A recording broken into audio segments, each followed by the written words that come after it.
Donner la parole à Héloïse Goua parce que vous revenez sur une série phénomène, Stranger Things. L'ultime saison vient d'arriver sur Netflix.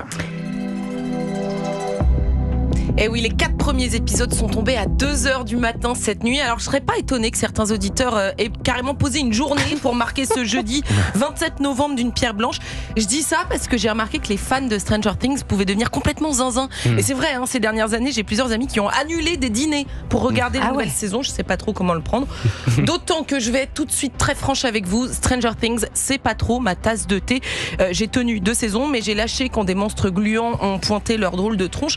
Il y a par exemple, pour que vous ayez une idée, le démo Gorgon avec une tête qui s'ouvre comme une fleur composée de pétales dentés. Et il y a aussi le monstre de chair qui ressemble vraiment beaucoup à Grotanmorph dans Pokémon. Vous avez l'image, Max ? Bien sûr. Bref, c'est pas ce qui m'attire le plus dans la vie. En revanche, je suis fascinée quand une série devient un phénomène mondial qui bat un tas de records. Alors je vous propose, Thomas, un petit décryptage. Déjà, vous avez quelques chiffres pour cette série.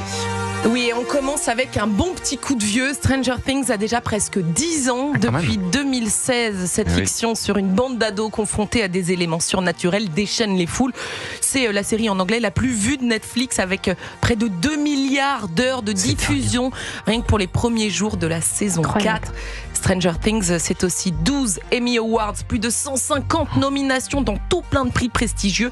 Et tant mieux, parce que c'est tout de même la série la plus chère de Netflix. Un épisode de la saison 4 coûterait en moyenne 30 millions de dollars. Un épisode. Le prix c'est plus cher que certains long films, métrage très cher.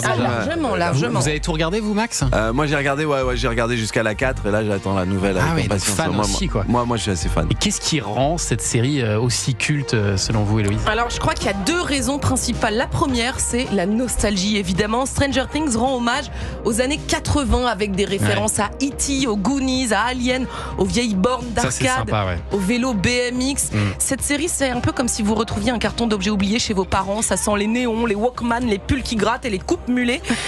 Et dans ce décor évoluent des personnages ultra bien écrits. On s'attache à la petite bande de mônes de Hawkins, il y a Eleven, Dustin, Mike, Lucas et les autres. On les a vus grandir, s'émanciper et se débattre autant avec les monstres qu'avec l'adolescence. Et ça, c'est l'avantage d'une série. On les voit grandir, nos personnages. Et puis la deuxième raison principale, le marketing et la culture pop. Stranger Things a complètement explosé en dehors de l'écran. La chanson Running Up That Hill que vous entendez de Kate Bush, elle est redevenue numéro 1 mondial 30 ans après sa sortie, vous imaginez. Et alors c'est pas tout. Les baskets Vans portés par Eleven ont été en rupture de stock. Les glaces de la boutique Scoops Ahoy ont été recréées dans des centres commerciaux. Il y a aussi des jeux vidéo, des expos immersives, des Halloween entiers dédiés à Vecna, c'est le grand méchant de la saison 4.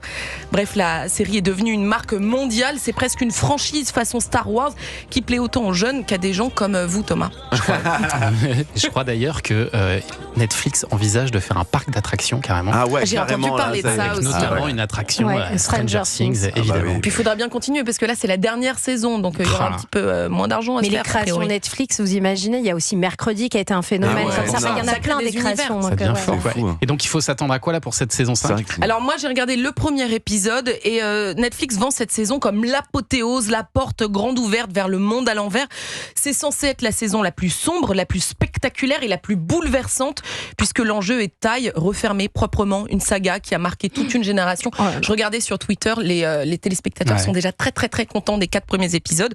Alors faudra attendre le 1er janvier pour voir le grand final de la saison 5, mais les premiers épisodes sont dispo depuis cette nuit, donc ils durent entre 55 minutes et 1h20. Donc si quelqu'un autour de vous commence à piquer du nez, vous saurez pourquoi. Stranger Things, c'est à retrouver sur Netflix. Merci beaucoup, Héloïse Goua.